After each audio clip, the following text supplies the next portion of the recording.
can I roll up this discussion by asking a question that my colleagues come across more and more frequently.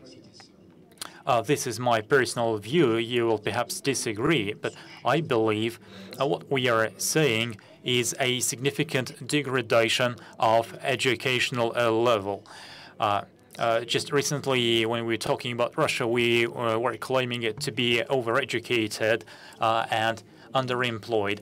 Right now, I would say my assessment would be that we are not overeducated, the young people, the young generation, but just educated.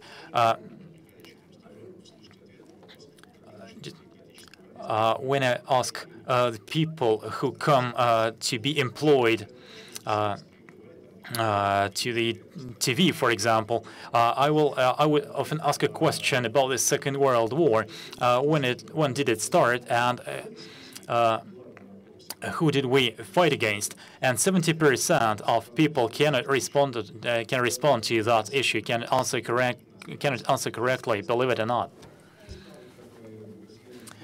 There are, going back to our subjects, there are certain skills where Russians are way ahead of other countries. For example, only Russians, I believe, can simply pronounce Kazakh names and patronymics.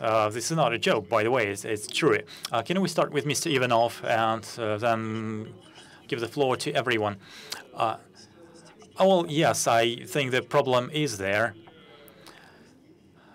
to a large extent because there is a growing proportion of young people who receive higher education. Someone has calculated that given the current trends, by 2030, the 100% of young people will have higher education, which perhaps to some extent devalues the concept of higher education as such. Well, I don't believe we'll reach that 100% number. Anyway, I think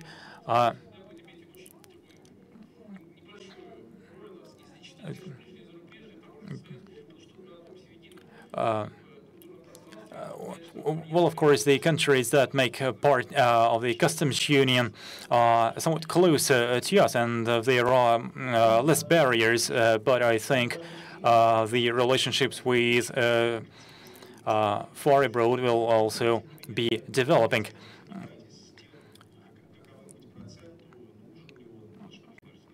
Well, Mr. Ivanov, what will you say in response to this question? Well, what I would like to focus on, if you compare, well, since we are comparing, if we compare Russians against their counterparts from other countries, then there are some respects where we gain and there are some respects where we lose. There is certain balance there.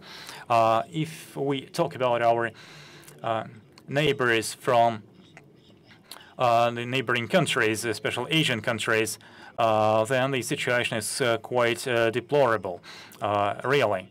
Because I have analyzed the incoming people flows in 2010 and 2011 from Asia. The percentage of people who never went to school in 2010 was 23%. So in the total number of people who came to Russia from Asian countries, 23% potentially didn't even speak Russian, and that percentage grew in 2011. That brings us back to the issue of adequate preparation of human resources, of personnel for the labor market. And we are very much concerned about this issue, and we are going to try to resolve that by the establishment of mutual vocational training programs in Russia and in our neighboring countries, in Asia in particular, that will involve learning of Russian, among other things. Can I also explain for the benefit of our colleagues from abroad who perhaps are not aware? Russia ranks second in the world in terms of the number of labor migrants after the United States. And I think those of you who just take a stroll along Moscow streets will notice that there are quite a few people, Asian-looking people, who definitely were not born in Moscow. That just illustrates the point. We are ranking second, not in terms of labor migration, but in migration as such, as a whole. We will only have about 8 minutes for questions and answers from the audience. So can we now the others briefly respond to my earlier question? The balance. I think our Chinese guest is next. After China opened to the outside, of course, many foreign people come to China. The worker and trading, but the population, the foreigner in China, still is a very small quantity. But I find in Beijing, also like Beijing, some strategic, the Korea people, other people, they're living there, and even the established a foreign school. From the middle school, high school, the foreigner can get education in China, use the mainland language. So I think China's the investment environment is generally approved.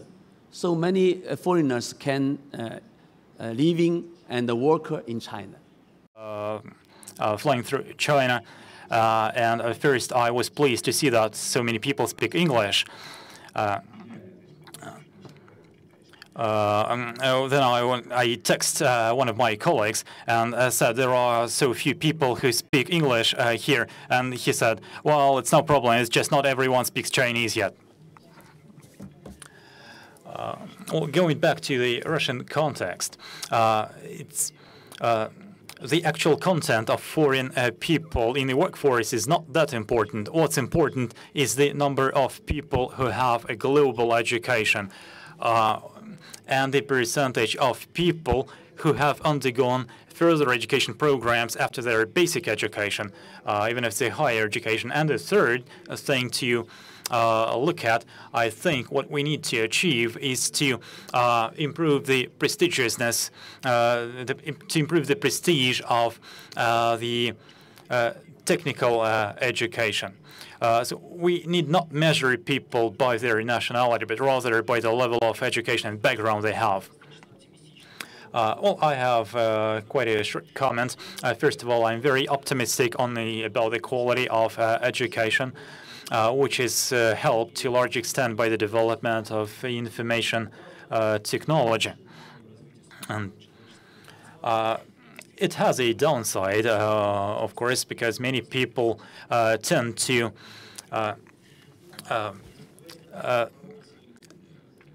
sacrifice their personal education and development by spending too much time at the computer, and the growth rates are now so high that we are simply not able to provide to make sure that there is a sufficient personnel, sufficient talent to cater for current demands of the economy, especially in the sectors like biotechnology, nanotechnology.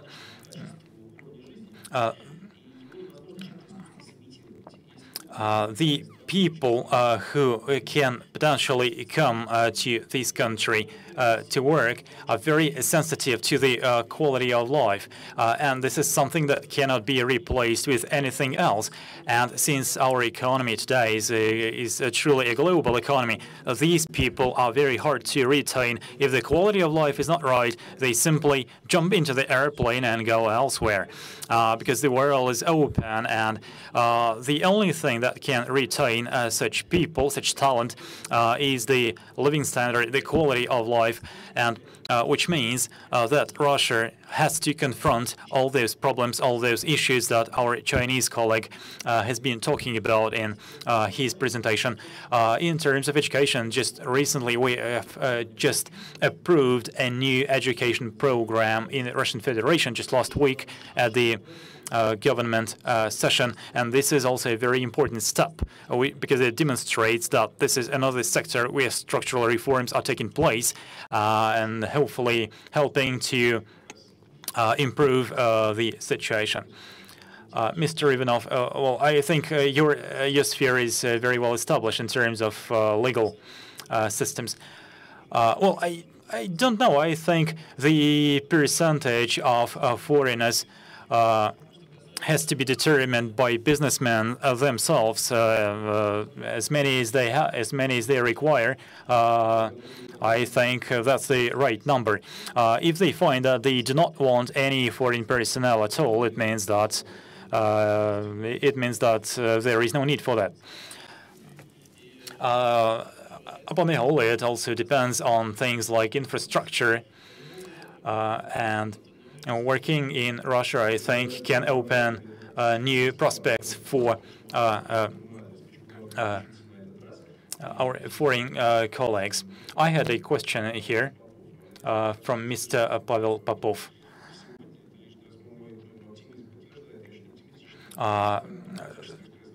For some reason, I think my words have been interpreted as a criticism of Russian educational system, which is actually not true. It may be sounded that way, but as a matter of fact, I'm not as much critical about the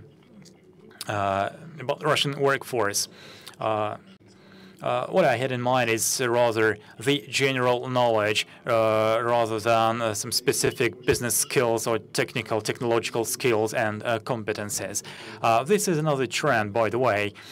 People tend to be more specialized, and they come to their employer having deep knowledge and very good competences in what they actually studied in their universities. Because whereas in the past it seemed that people in all universities studied everything.